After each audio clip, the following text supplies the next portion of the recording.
কি মনে করছেন? হ্যাঁ, চালাক নাফরমান চালাক হয় না, ইমানদার চালাক। নামাজি চালাক, সে বুঝে আমার দুনিয়াও চলতেছে, অসুবিধা কি, আমার আখেরাত তো ঠিক হচ্ছে। কথা বোঝেন নাই? আমার দুনিয়াও চলতেছে, আমি তো দুপুরে ভাতও খাইলাম, জোহরের নামাজও পড়লাম, অসুবিধা কি? আজকে না, আজকে রোজা রাখছি, তো বুঝাইলাম যে ইমানদার তো বুঝে, ইমানদার সহজ হিসাব এটা। আমার তো দুনিয়া চলতেছে, আমি তো বিয়া করছি, আমার তো বাচ্চা হইছে 4টা, আমার তো ঘর আছে, আমার ঘরেও সোফা আছে, আমার ঘরে ফ্রিজ আছে 2টা, আমার ডাইনিং টেবিল নাই, ডাইনিং টেবিল না, খাট আছে। তো আমার সমস্যা কি? দুনিয়া তো আমার ভোগ করছি, আমি 5 ওয়াক্ত নামাজ আমি জামাতে পড়ছি, আলহামদুলিল্লাহ। সমস্যা কি? আল্লাহকে মাইনা আমি আটকায় গেলাম কোথায়? নাফরমান আগায় গেল কোথায়? আরে বেঈমান, তুই কই আগাইলি? এই বেনামাজি অসভ্য, তুই আগাইলি কই? নাফরমান, ঘৃণা ছাড়া, লজ্জা ছাড়া আর কি জোগাড় করলি বাপ? তুমি কি আগাইলা? আজকে আমরা যারা 5 ওয়াক্ত নামাজ পড়ছি, আমগো এখন বাজে 10টা 2। আজকে যেই নাফরমান অসভ্য নির্লজ্জ বেহায়াগুলো একটা ওয়াক্ত নামাজ পড়ে নাই, ওই অসভ্যের এখন বাজে কয়টা? তো তুই কি আগাইলি বেটা বেঈমান? কোনানে আগাইলেন বলে এমন যদি হইতো তোর 12:30 বাজে, আমরা অন্য 10টা ফিরে রয়েছি। কিরে নাফরমান, তুই কি আগাইলি বেটা? হ্যাঁ, আমরা যে বৃহস্পতিবার, তোমার যে রবিবার, হ্যাঁ তো কিতা, তুমি কি আগায় গেলা? পৃথিবী কোনটা বেশি ভোগ করলা? ভোগ করলা কোনটা? মোবাইলের নারী, এটা কি ভোগ করা হইল? মোবাইলের ছবি, এত ধোকা, এত ছায়া, এত ছায়া, এত প্লাস্টিক, এটার ভেতরের যেটা, এটা তো ছায়া ছবি, এটা তো আসল নারী না। আসল নারী তো না, এটা তো ছায়া, এটা ছবিও না, ছবির ছায়া, ছবিও না, এটা ছবির ছায়া, এটা সির্ফ ছায়া। এই ছায়া দেখে দেখে আহা, যে যুবক তার চরিত্র নষ্ট করে দিল, যৌবনের সক্ষমতা নষ্ট করে দিল, তার চাইতে অপদার্থ আর কেউ হইতে। ওই শিখলো কি, পড়লো কি, পরে কে কি পড়াইলো, এই বেউকুফে কি শিখলো, কিত্তো এতে স্কুলে গেল, কিত্তো এতে কি করলো, আমি কিছু বুঝি না। কি পড়লো সে? আফসোসের বিষয়। এই জন্য দয়া করে আমাদের জিন্দেগি আখেরাত, আমাদের জিন্দেগি কি বলেন? আমাদের জীবন আখেরাত। আমরা মূলত আখেরাতের জন্য মুসলমান। প্রিয় বাপ, শক্ত কথা বলছি বাবা, নওজোয়ান ছেলে তোমাদেরকেও বলছি বাপ, কিন্তু বাস্তবতা হলো এই কথাই বুঝানো যে আমাদের জীবন আখেরাত। তুমি ধোঁকা খাইও না বাপ, শুনছি কথাটা, ধোঁকা খেও না বাপ, তুমি প্রতারিত হইও না। তুমি এই কাফের বেঈমান মুশরিক ইহুদি খ্রিস্টানদের জালে পড়ে নষ্ট হয়ে যায়।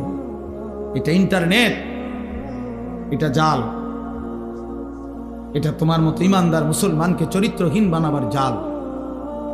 একদিন তোমার ফকির বানায়া, চরিত্রহীন বানায়া, তোমার শরীরের সক্ষমতা, কোমরের সক্ষমতা, লজ্জাস্থানের সক্ষমতা নষ্ট করে একদিন তোমার ফতুর বানায়।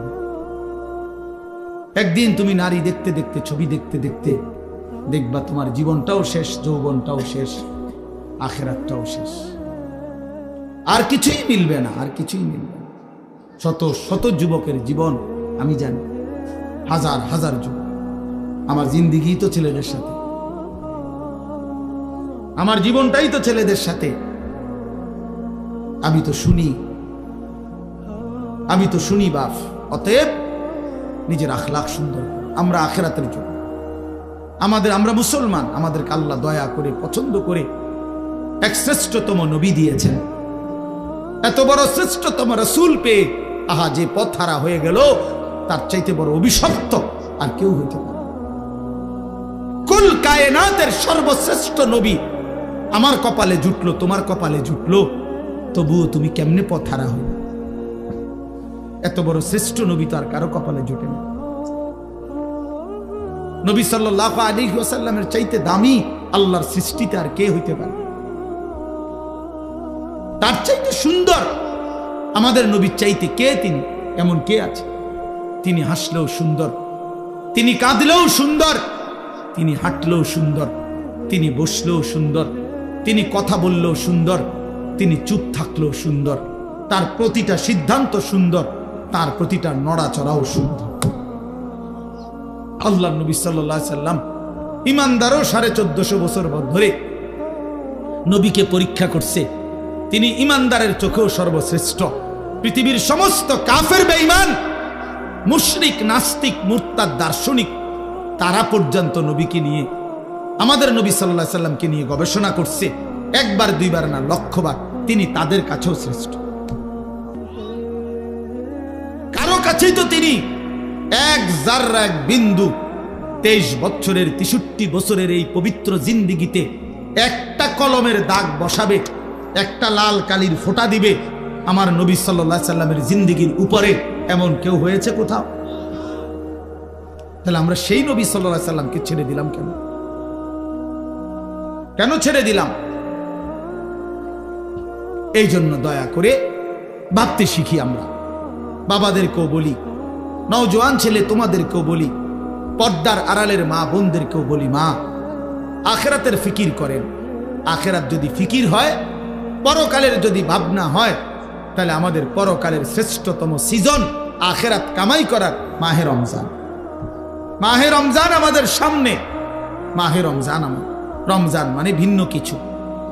রমজান মানে আখিরাতের মাস, রমজান মানে মেহনতের মাস, রমজান মানে পরিশ্রমের মাস, রমজান মানে দুনিয়া ভুলে জান্নাত কামাই করার মাস। রমজান সিজন, রমজান মৌসুম, আখিরাতের মৌসুম, আখিরাতের মৌসুম, পরকালের মৌসুম। অতএব বাবা, এত বড় রমজানকে সামনে আল্লাহ যদি কারো হায়াতে দেয়, আল্লাহ যদি দয়া করে রমজান পর্যন্ত পৌঁছায়, সেই রমজানকে পেয়ে কেউ যদি নিজের জিন্দিগিটা গড়তে না পারে, তার উপরে আল্লাহর লানত ছাড়া আর কিচ্ছু, আর কিচ্ছু। এই জন্য হাদিসে আছে, আপনারা সবাই শুনেন, এটা রমজানের লাস্টের দিকে হুজুররা বয়ানে এটা বলে যে নবীজি সাল্লাল্লাহু আলাইহি সাল্লাম মিম্বরের মধ্যে উঠতে গিয়ে আমিন বলছে।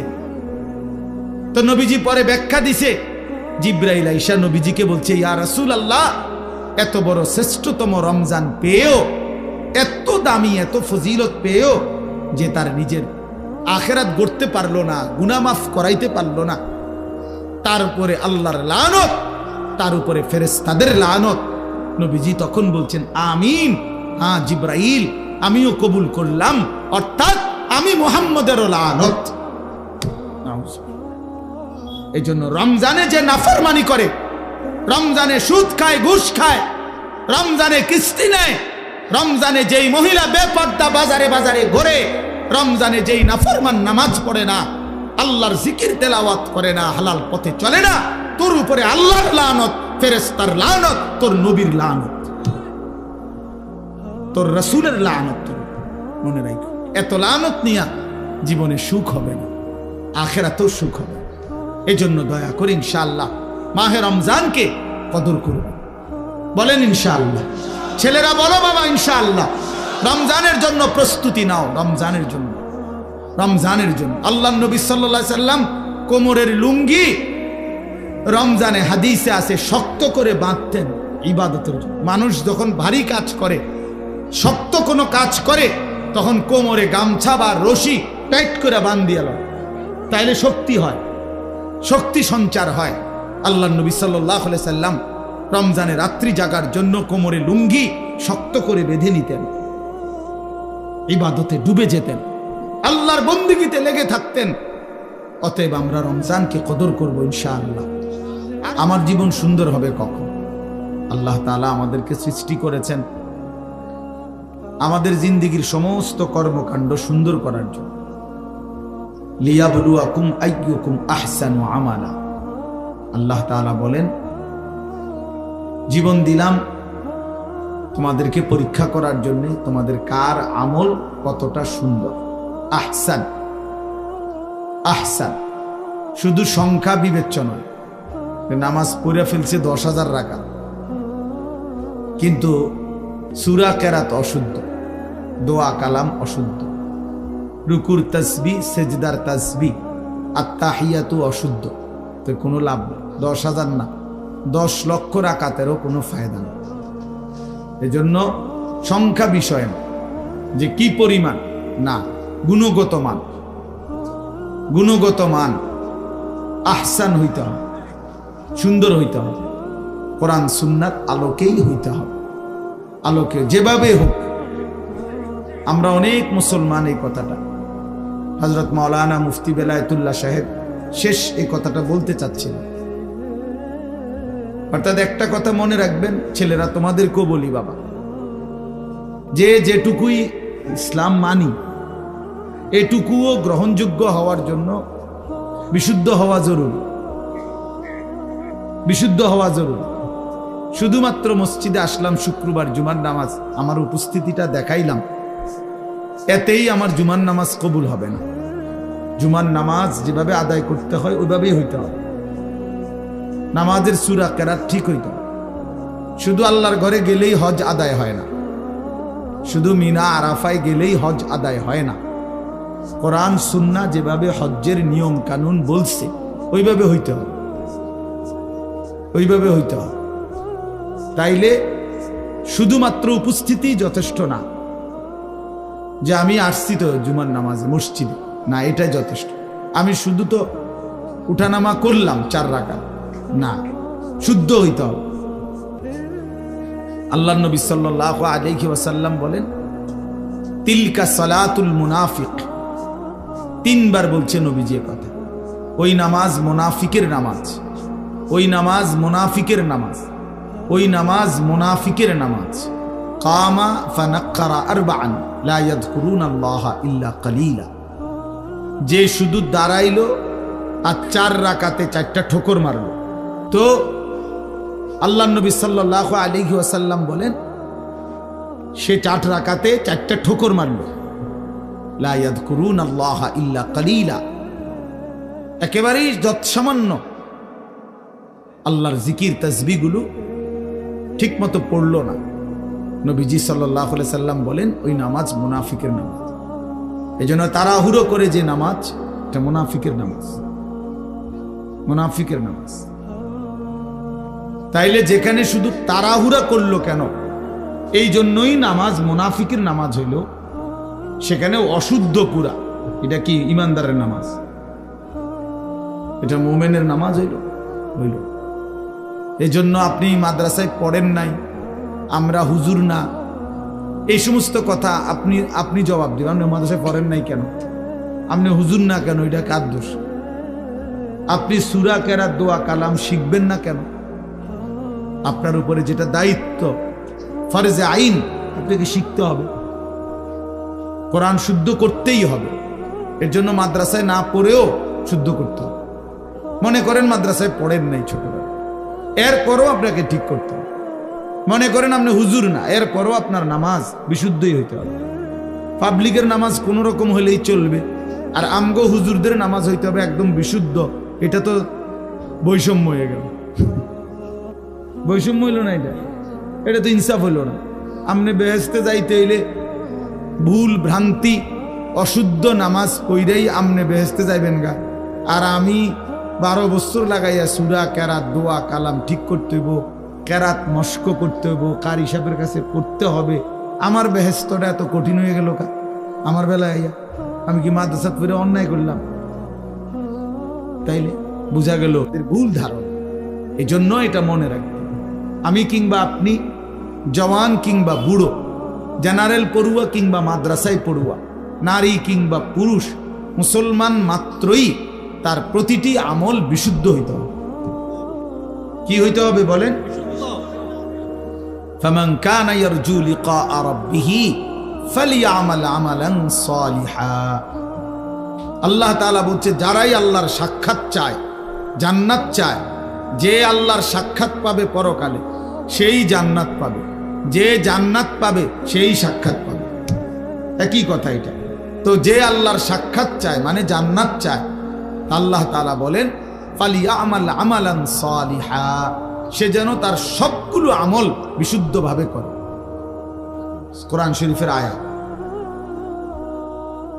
ওয়ালা ইউশরিক বিইবাদাতি রাব্বিহি আহাদা, এবং আল্লাহর ইবাদতের সাথে কাউকে যেন শরীক না করে, মানে ইখলাস শুধু আল্লাহর জন্য করে। তাহলে এই জন্য আমি অনুরোধ করলাম আপনাদের কাছে, এটা আমাদের বোঝা উচিত। না বুঝলে আফসোস করবেন, আজ কিংবা কাল আফসোস করতেই হবে। কবরে গেলেই বুঝে আসবে, লাতারাবুন্নাল জাহিম সুম্মা লাতারাবুন্নাহা আইনাল ইয়াকিন। আল্লাহ তাআলা বলেন, তুমি তোমার দুই চোখে জাহান্নাম দেখবা, এবং তোমার তখন পরকালের সব কথাগুলো ইয়াকিন হবে, কবর, হাসর, মিজান, ফুলসিরাত। কিন্তু লাভ কি হবে? ইয়াউমাইদিন ইয়াতাযাক্কারুল ইনসানু ওয়া আন্না লাহুদ যিকরা। আল্লাহ তাআলা বলেন, বান্দা হাসরের ময়দানে যখন জাহান্নামকে সচক্ষে দেখবে, তখন তার দুনিয়ার সব কথা মনে পড়বে, বুঝে আসবে। কিন্তু ওয়া আন্না লাহুদ যিকরা, কিন্তু আল্লাহ বলেন, বলো না বান্দা, মনে পড়ে কি লাভ? বুঝে তো আসবে, ঠিক আছে যে বিড়ি খাওয়া ঠিক হয় নাই, সিগারেট খাওয়া ঠিক হয় নাই, গালি দেওয়াটা ঠিক হয় নাই, চুরি করাটা ঠিক হয় নাই, সুদ খাওয়া ঠিক হয় নাই, কিস্তি নেওয়া ঠিক হয় নাই, নারী দেখা ঠিক হয় নাই, ছবি দেখা ঠিক হয় নাই, সারা রাত উলঙ্গ দৃশ্য দেখা ঠিক হয় নাই, নামাজগুলো বছরের পর বছর ছেড়ে দেওয়া ঠিক হয় নাই। এ তো বুঝে আসতে ঠিক আছে, উচিত ছিল, পড়া উচিত ছিল, মানা উচিত ছিল। কিন্তু আল্লাহ বলেন, ওয়া আন্না লাহুদ যিকরা, বলো না বান্দা, লাভ কি হবে? আজকে তো আর আমলের সুযোগ দেওয়া হবে না। নবীজি সাল্লাল্লাহু আলাইহি সাল্লাম বলছেন, ফাইন্নাল ইয়াউমা আমালুন ওয়ালা হিসাব ওয়া গাদান হিসাবুন ওয়ালা আমাল। নবীজি বলছে, শোনো উম্মত, আজকে দুনিয়া আমলের জায়গা, এখানে হিসাবের জায়গা না। আগামীকাল আখিরাত, সেটা কেবল হিসাবের জায়গা, ওইটা আমলের জায়গা। ওইখানে আমলের সুযোগ দেওয়া হবে না, শুধুই হিসাব হবে। এখানে আমলের সুযোগ দেওয়া হয়েছে, এজন্য এখানের হিসাব এখানে হচ্ছে না। প্রতিদিন সারা দিনের নাফরমানির শাস্তি রাতে দেওয়া হয় না। এক মাসের নাফরমানির শাস্তি মাসের 30 তারিখ কোনো দেওয়া হয় না। এখানে শুধুই আমল, কর্ম, ওইখানে হিসাব। এখানে মেহনত, ওইখানে ফলাফল, এখানে ফলাফল। এই জন্য আমরা সবাই মিলে যে পাত্তা দিলেন দিলেন, অসুবিধা নাই। আমরা এতে করে ঘাবড়াই না যে কেউ শুনে আপনার কথা হুজুর, না কেউ না শুনে, কোনো অসুবিধা নেই, কোনো সমস্যা নাই। গোটা পৃথিবীর সমস্ত মানুষ যদি আল্লাহর নাফরমানি করে, একজনও যদি মুমিন না থাকে, তবু আল্লাহ শ্রেষ্ঠ, তবুও কোরআন শ্রেষ্ঠ। আবার গোটা পৃথিবীর সকলেই যদি আল্লাহকে মেনে নেয়, তবু আল্লাহ শ্রেষ্ঠ, আল্লাহ শ্রেষ্ঠ। অতএব আমাদের জিম্মাদারি বলা, দিল থেকে বলা, আন্তরিকতা নিয়ে বলা, কেউ পাত্তা না দেয়, অসুবিধা কি? সমস্যা নাই, কোনো সমস্যা নাই। কোরআন শরীফে আছে, ওমা তাসআলুহুম আলাইহি মিন আজরিন ইন হুয়া ইল্লা যিকরুল লিল আলামিন। আল্লাহ তাআলা নবীকে বলছে, বন্ধু, আপনি যে দিন রাত মানুষকে আল্লাহর দিকে ফেরাইতে চাচ্ছেন, ডাকতেছেন, তো এর পারিশ্রমিক, এটার মজুরি আপনি তো মানুষ থেকে নিচ্ছেন না, এটার বিনিময় তো মানুষ থেকে না। যে একবার সুবহানাল্লাহ মানুষেরকে শুনাইলে, শিখাইলে কয় টাকা, এটার কোনো নির্ধারিত রেট আছে? নাই। তো মানুষের কাছে তো এটার বিনিময় না। 1 কেজি চালের দাম তো নির্ধারিত আছে, 1 কেজি আটার দাম তো কি আছে? নির্ধারিত আছে।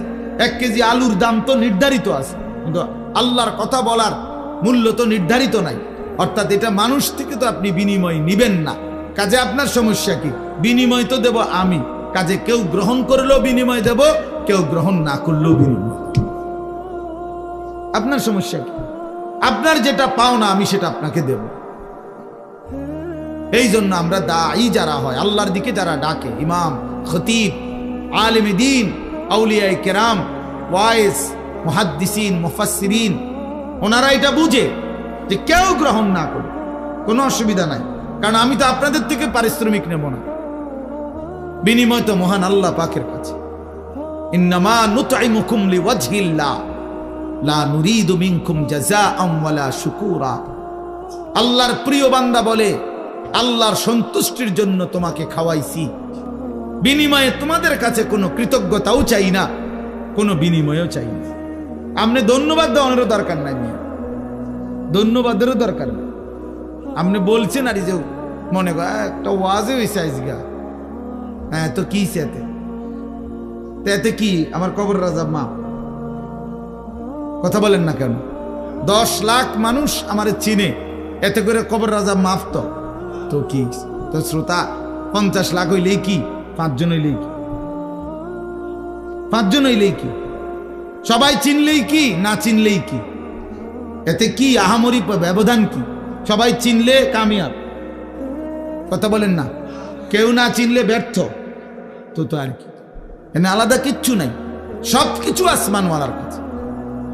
গ্রহণ করলেও তিনি, ফেলে দিলেও তিনি, বর্জন করলেও তিনি। তিনি চাইলেই গ্রহণ করবেন, তিনি না চাইলে ছুঁড়ে মারবেন। এজন্য মূল বিষয় হলো বাপ আল্লাহর দিকে ফেরা। আল্লাহ আমাদেরকে বুঝ দান করেন। এজন্য আমি বলছিলাম মনোযোগ দরকার। আল্লাহর কথা দিল দিয়ে শুনলে, আন্তরিকতা নিয়ে শুনলে ধীরে ধীরে পরিবর্তন হয়। নওজোয়ান ভাই, তোমাদের কাছে আমার অনুরোধ ভাইয়া, কোনো একক